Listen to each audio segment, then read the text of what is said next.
UBM Praise proudly presents Warriors Talk. You have just tuned in to Warriors Talk with your host, Lady Rochelle. Warriors Talk is a platform to address how cancer, as well as other diseases, are running rampant throughout our country, and how we can move away from awareness to taking action. Warriors Talk will empower listeners by keeping them informed, connected to services, and encourage them to thrive while surviving. I'm a survivor, I'm not gonna give up, I'm not gonna stop, I'm gonna work harder, I'm a survivor, I'm gonna make it, I was survivor, keep on surviving, I'm a survivor, I'm not gonna give up, I'm not gonna stop, I'm gonna work harder, I'm a survivor, I'm gonna make it, I was survivor, keep on surviving. Since clinical social worker, and she helped me do an assessment of how I broke the news to my kids. I had my daughters on, and my son actually called in from South Korea.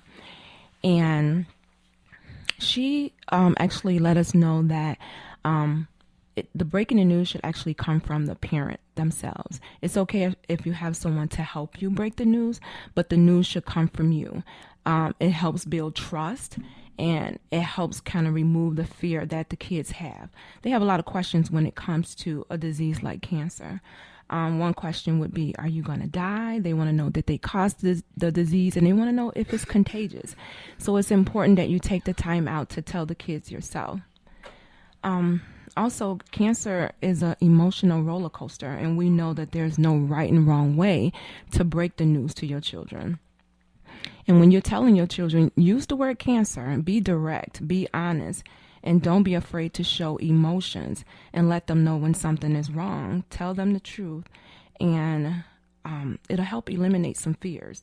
And we know that God has not given us the spirit of fear, but He wants us to have faith for this journey. And this leads me to our healing scripture, which comes from James 5:15. And it reads, "And the prayer of the faith shall save the sick, and the Lord shall raise him up.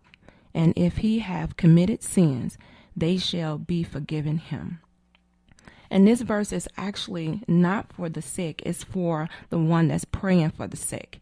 And that's why you have to be careful who you get to pray over you and who lay hands on you. We know that God actually heals. Faith doesn't. But we use faith as a method to have hope. And also, we know that God has a healing process. So we must continue to push, pray until something happens. And always pray in God's will. So whatever you're asking for, you can expect it as long as you're praying in His will. It will be done in our lives. So the battle of the day, we're going to be talking about faith in God for total healing. Hello, everybody. I know that it's late, but I felt the need to say this. There are so many of us cancer patients, cancer survivors that claim remission. And when I say claim remission, I mean when someone asks, or you tell somebody like, "Oh, I had cancer back in 2000 and such and 19, and then they might say, "Oh, so you're in remission." And the answer to that is no, I'm not in remission. I am now cancer free. I'm healed. Remission means you're temporarily healed, meaning that you expect for it to come back. Now, I learned at church that the Bible says, "Speak things that be not as though they were." So what I did was I spoke life into my situation. Many times I felt like I was about to die. Seriously. But although I felt bad, my mouth means I can speak things into existence. I can speak things into existence, meaning I spoke life. I said I was healed. Even though I felt like giving up, I said I was healed. And I encouraged myself. And with that being said, I want to sing a little bit of this song called "Encourage Yourself" by Donna Lawrence. Sometimes you have to encourage yourself. Sometimes you have to speak victory during the test. And no matter how you feel, Lord, speak the word and you will be healed. Speak over yourself. Encourage yourself in the Lord, Lord, Lord. That's all you got to do. Be encouraged, stay encouraged, and remember to always keep the faith. Good night, you guys. You was just listening to our special guest for today. Joining Warriors Talk today is none other than the warrior herself, cancer survivor Sarah Anderson. Welcome, Sarah. Hi, how are you? I'm good. How are you? Great. Good. You look good. Thank you. You do too. Thank you. Let me just give you a little bit about Sarah. I'll let her tell her story as well. In 2009, Sarah was a graduating senior, and she was 4 months pregnant. Sarah began experiencing pain in her body, and her mother took her to doctor time after time after time. Well, in June of 2009, the pain was so excruciating, and Sarah convinced her mother to change doctors. In December of 2009, Sarah received a diagnosis that rocked her entire world, stage 4 head and neck cancer. In October of 2010, after extensive treatment and reconstruction, Sarah received a prognosis of cancer-free. She has a passion to help as many people as possible while upholding a standard of holiness and righteous living. Sarah is committed to share with the world how the Lord has used this disease to change her life for the better. She is committed to ministering to those who need to hear a message of hope, healing, and inspiration, and faith in God. Sarah realizes that the healing came only through her relationship with God and her willingness to keep the faith. Sarah is the mother of a miracle child, Nevaeh L. Faith Mayfield, without whom the progression of cancer may not have been realized quickly. She credits her faith in God for her total healing. Welcome, Sarah. Thank you. I'm so glad that you joined us today. Thank you for having me. Were you shocked by the clip? I was. I thought I was like, that's me. Yeah, I was. I was like, why not put her own voice on the clip Yeah. instead of getting somebody else to do it? Yeah. I thought that was a nice touch. Thank you. Well, I'm excited that you're here. Thank you for having me. You're so welcome. You have such a sweet spirit. I was just looking on your Facebook page, and you have such a sweet spirit. Thank you. And I'm just excited that God has healed you and that you are able to come and share your story with the world. So I'm just going to give you the opportunity to just take us through your journey. Okay. Well, like you said, at the age of 18, I was diagnosed with stage 4 head and neck cancer. At the time, I was 4 months pregnant, and just all of a sudden, I was having bad toothaches. And it was to the point where it doesn't feel like a toothache. You know the difference from toothache pains and then the pain you never had before. Well, I was experiencing the pain that I never had before. And so it got to the point I was in bed with my mom because she would be there and comfort me and, everything all right, and I'm going to take you to the doctor. So we finally went to the doctor, and this particular doctor kept sending me home. You just got an infection, go home. I give you some ampicillin, amoxicillin, and come back. And he kept doing those things. I just told my mom, we need to go to a new doctor. Wow. So finally, we went to the new doctor, and of course, he said the same thing, but he had more structure behind what he was saying. Okay. So, he said, okay, try these infection pills. I know what you did with the other doctor, but I want to try something. So I said, okay, fine. Went back. He said, take this, come back in 2 weeks. And so while I was there the first week, he took an x-ray of my face, which was normal, a normal x-ray. Oh, wow. And so he said, in 2 weeks, come back, we'll do another one, and then we can fix the problem.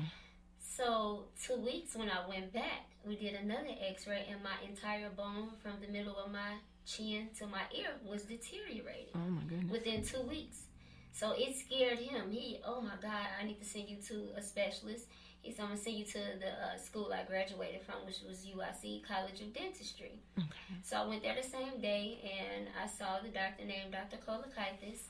And she said, you know what, we're just going to do a biopsy and send you on your way, and, we'll contact you to let you know what happened.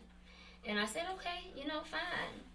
So about, I would say, less than 7 days, I was sitting in school, and my cell phone ring. And, in high school, you cannot get a cell phone. So it's like, oh, phone, turn the phone off and whatever. And I was like, where's my phone? It's the doctor. Can I please answer? And so he allowed me to answer, and the doctor, she was like, oh, my God, I need you to come in right away. Whatever you're doing, whatever I need to do to get you here, I need you here. Mm-hmm. So I was like, oh, my God, I got to go. Told my teacher I have to go. I got news from the doctor. And he was understanding. He said, all right, go to your principal, let him know. Everything worked out fine. I got to the doctor. Get to the doctor. I'm sitting there just waiting. And they finally called my name. And they asked me to come to the back. And it was like, I need you to come to the back. You came by yourself? Mm-hmm. So I was like, yeah, I'm grown. I'm 18. Whatever going on, just let me know. Just please don't hold no more information. Yes. So I was just, really just wanted to just know the information. But they called my mom when she was at work. My mom finally get there. They sit us down in the room.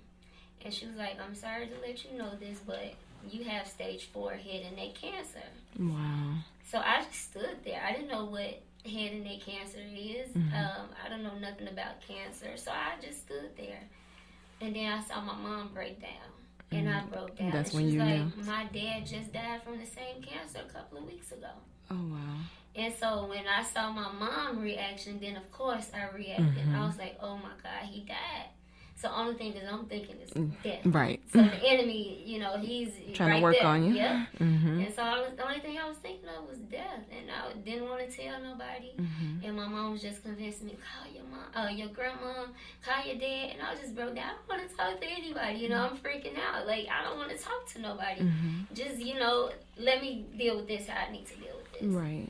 And so that same day, I was just locked myself in a room the whole day, knowing I had to get up the next morning to go to school, act like nothing, happened or anything of that matter. And so I go to school, and my friends sensed something was wrong. Hey, what's wrong? And then, when somebody asks you, continue to ask you what's wrong, and something is wrong in your head, and you just, something wrong, and you just, oh my God, I just found out I had cancer, and I just need to get out. I need to find a way to go talk to my teachers to see how can I graduate, to see what I need to do, what type of homework y'all got. You was to send thinking me about home. that? Yeah, because I was like, I need to graduate. I had prom and everything set out. And I just was like, oh my God, like, Lord, just come on. I just need to go talk to my teachers. So during, of course, the day of school, I would go to every teacher. I just found out I had cancer, blah, blah, blah, what I need to do. Give me homework. And every teacher, I kid you not, every teacher said, you're fine. Oh, wow. Go take care of yourself. You'll graduate at the end of the year. So immediately I was like, God is doing something. He's working it out. He's doing something. And so went through that. I got out of school and medical leave from school and everything. And to get the process started, I was in my room one night.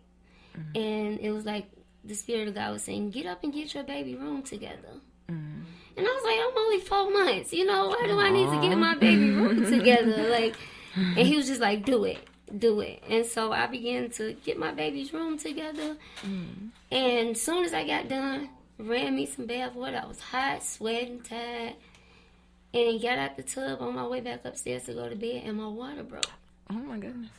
And I was like, oh, my God, Mama, look. It was late. And I'm freaking out. At this time, I was 6 months, because this is now February. I was diagnosed in December 2009. And then this is February 2010. January 2010, I'm sorry. And so my water broke, and I'm freaking out. I was like, oh my God, I'm only 6 months, Mama, look. And she's just like, why are you laughing? Are you hurting? You in any pain? I was like, no, I'm fine. So I rushed to the doctor, and it was like, yeah, you only 6 months. Nobody could understand why my water broke. Mm-hmm. No one could understand. So I'm just in my head.